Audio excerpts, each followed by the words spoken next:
Y a pas à dire, c'est le meilleur film du MCU depuis Doctor Strange 2. Bienvenue sur Flemme d'halluciner, l'émission critique qui débriefe les derniers films sortis sur grand écran. Et aujourd'hui, nous allons parler des 4 Fantastiques First Steps, qui est l'un des films que j'attendais le plus cette année. Il y aura une partie sans et avec spoiler, le timecode est votre ami.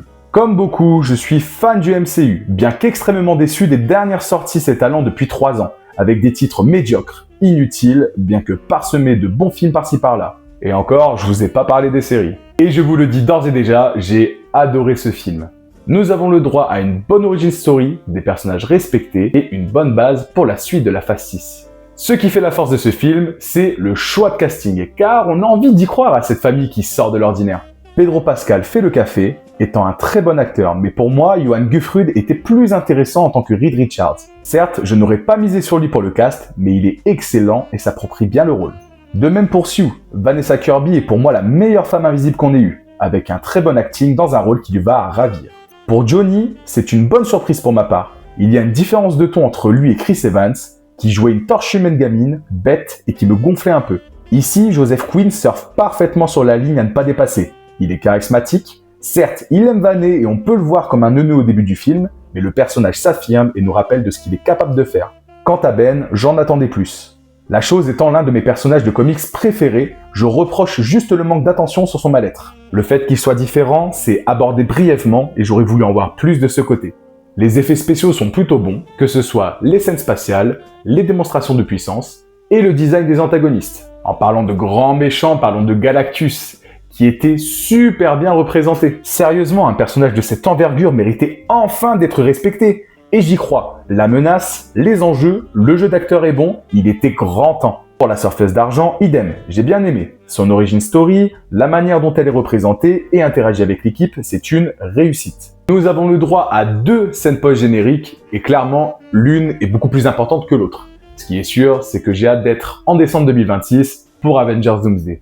Nous allons passer en partie spoil. Un grand merci de m'avoir écouté jusqu'ici. N'hésitez pas à vous abonner pour d'autres vidéos et on passe aux choses sérieuses.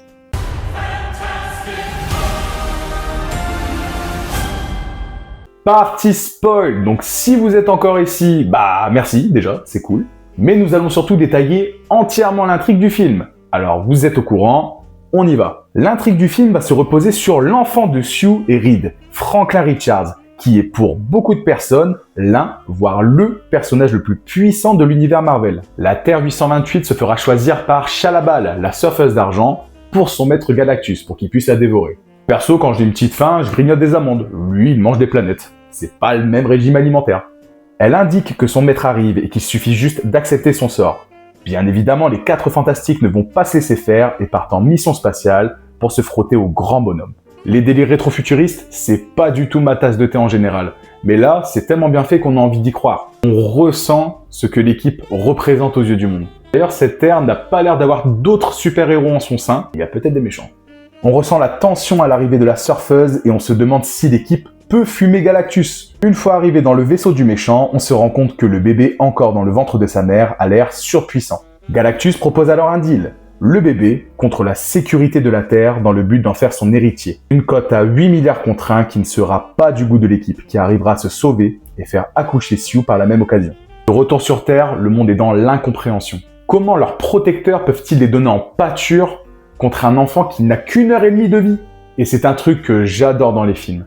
Les dilemmes de moralité contre des choses qui semblent impossibles. Ça semble inconcevable d'accepter ça, même si malheureusement, cela fait partie des potentiels cas. La Terre décide quasiment à l'unanimité d'aider les 4 Fantastiques dans la création d'un téléporteur. Le but, déplacer la planète assez loin pour que l'antagoniste mette des millions d'années à venir dessus. Au final, c'est un fail.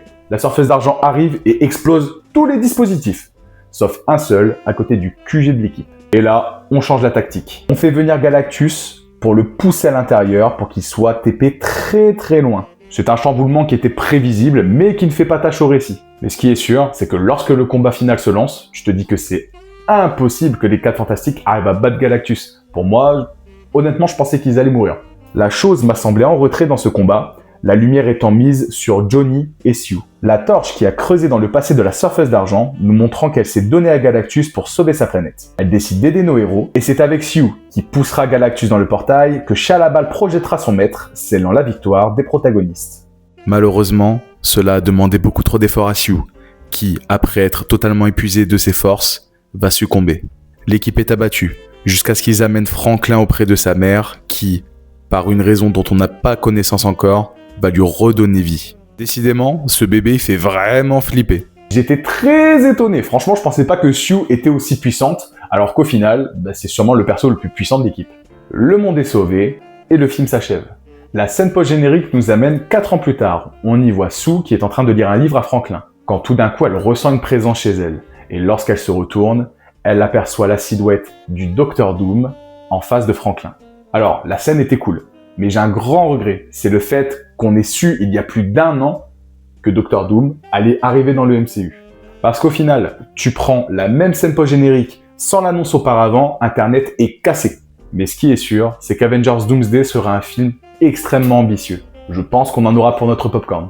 La deuxième scène post-générique est très courte. On y voit simplement le générique du tout premier dessin animé des 4 Fantastiques, dont le joueur du grenier en a fait une vidéo il y a 10 ans maintenant. C'était donc une réussite et j'ai hâte de revoir cette équipe dans les prochains films du MCU. Merci de m'avoir regardé, n'hésitez pas à vous abonner et surtout, ne cessez jamais d'aller au ciné.